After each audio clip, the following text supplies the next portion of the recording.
आज का मुद्दा तो आप सब ये तो जानते ही हैं कि इलेक्शन को लेकर के है। कुछ ही घंटे रह गए, एलनाबाद को अपना नया विधायक चुनना है, निश्चित तौर पर सरकार में साझा डालना है, अगले 3 सालों के लिए अपना भविष्य तय करना है। मुझे उम्मीद है कि एक एक कीमती वोट जो है, एक वोट नहीं, एक वोट 1 लाख के बराबर है, वो आने वाली राजनीति को भी तय करेगा, बहुत कुछ तय होगा। कल मैं देख रहा था कि हमारे बहुत ही आदरणीय टिकैत साहब संयुक्त किसान मोर्चा के मंच पर आए थे। कुछ दिन पहले से हम और आप देख रहे हैं, चंदूनी साहब भी यहाँ पर प्रचार कर रहे हैं, किसानों को संयुक्त किसान मोर्चा के बैनर तले अपनी बात कह रहे हैं। संयुक्त किसान मोर्चा क्या है? संयुक्त किसान मोर्चा, इसको अगर मैं इसकी परिभाषा पे जाऊं, मेरा आज का इस प्रेस कॉन्फ्रेंस का बड़ा प्रश्न यही है सभी किसान नेताओं से कि what is the meaning of संयुक्त किसान मोर्चा। यूनाइटेड किसान मूवमेंट का ये यूनाइटेड 43 लोगों की एक बात होनी चाहिए। कुछ दिन पहले जब नॉमिनेशन फाइल हुए तो संयुक्त किसान मोर्चा का हरियाणा वर्जन निकल के आया। वो कहने लगे कि हम चुनाव लड़ेंगे। उन्होंने अपना प्रत्याशी उतारा। कुछ लोग दिल्ली के बॉर्डर से चल करके आए ये कहने, जिसमें योगेंद्र यादव भी शामिल थे, कि ये हमारा नहीं है, ये फर्जीवाड़ा है। आज इनके जो इंचार्ज हैं, मुझे नहीं पता कौन इंचार्ज है संयुक्त किसान मोर्चा का, जो एक लीडर हो 43 लोगों में से, मेरा खुला प्रश्न है उनसे ये, और हरियाणा की जनता को मैं अवगत कराना चाहता हूं कि खुले तौर पर संयुक्त किसान मोर्चा का एक आदमी, एक बड़ा लीडर कांग्रेस के लिए वोट मांग रहा है, जेजेपी, बीजेपी और इनेलो का भी विरोध कर रहा है, और दूसरा लीडर खुले तौर पर इनेलो के वोट मांग रहा है, तीसरा लीडर इलेक्शन लड़ रहा है। मैं बिना नाम ले कहूंगा, ये समझ सकते हैं कि ये इन संयुक्त किसान मोर्चा का दिल्ली में बैठे लोगों का एजेंडा किसानी से कोसों मील दूर, हजारों मील दूर, सिर्फ और सिर्फ अपनी राजनीति चमकाना, अपने राजनीतिक फायदे और उसका लाभ लेना है। इस तक सीमित हो गया, इससे आगे है ही नहीं। जो बात हम डे 1 कह रहे थे वो आज सिद्ध हो रही है।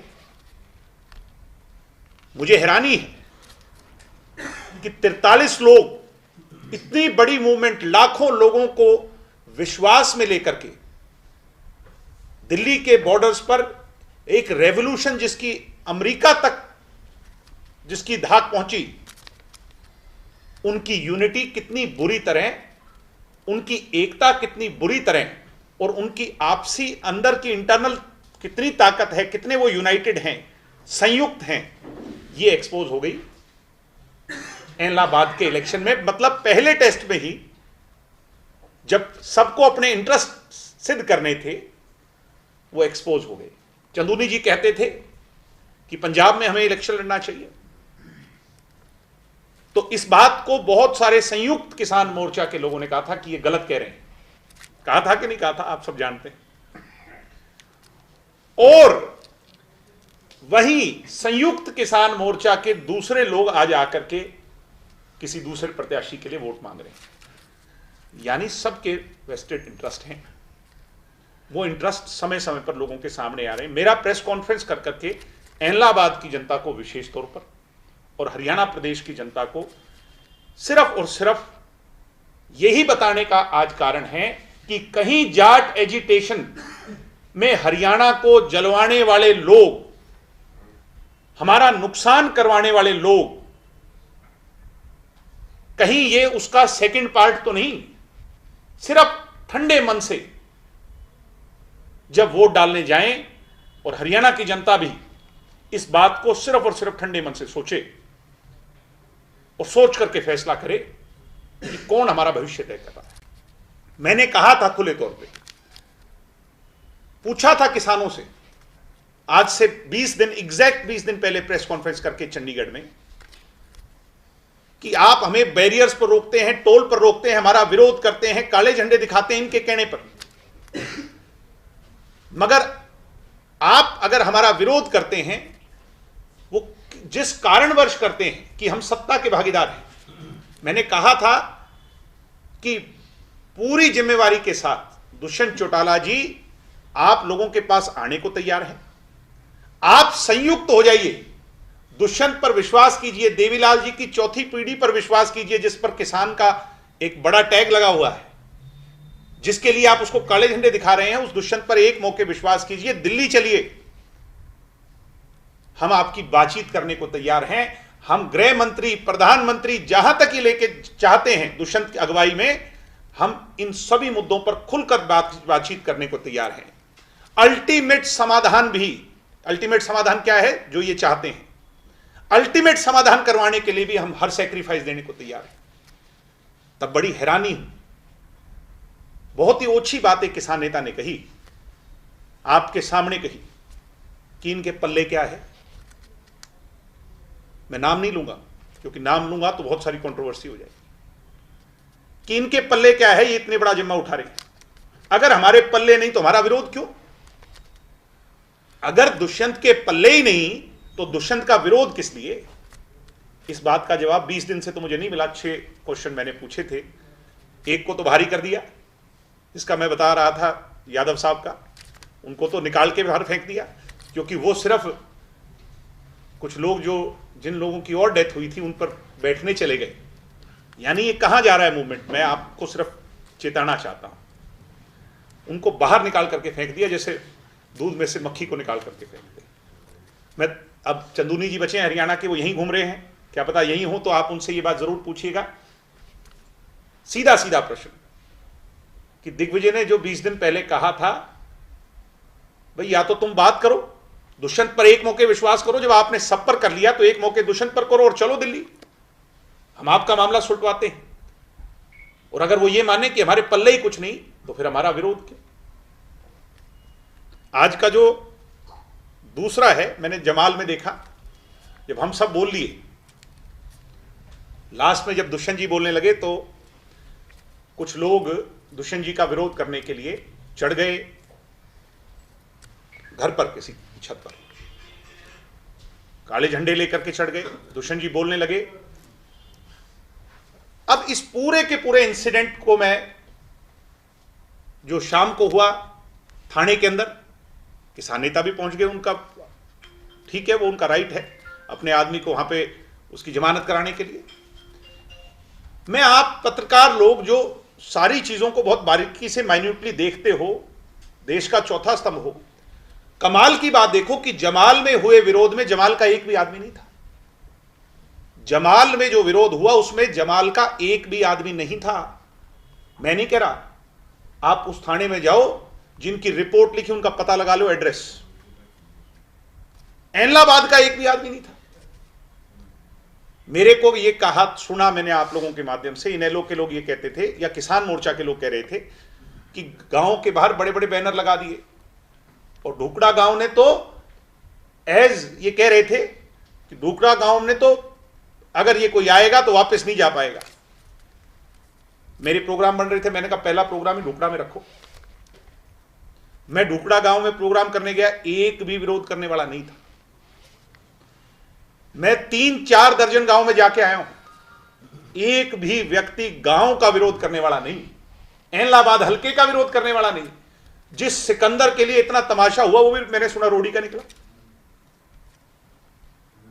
मैं मीडिया के लोगों से कहूंगा कि आप लोगों की एक अटमोस्ट रिस्पॉन्सिबिलिटी है एनलाबाद की जनता को आईना दिखाना,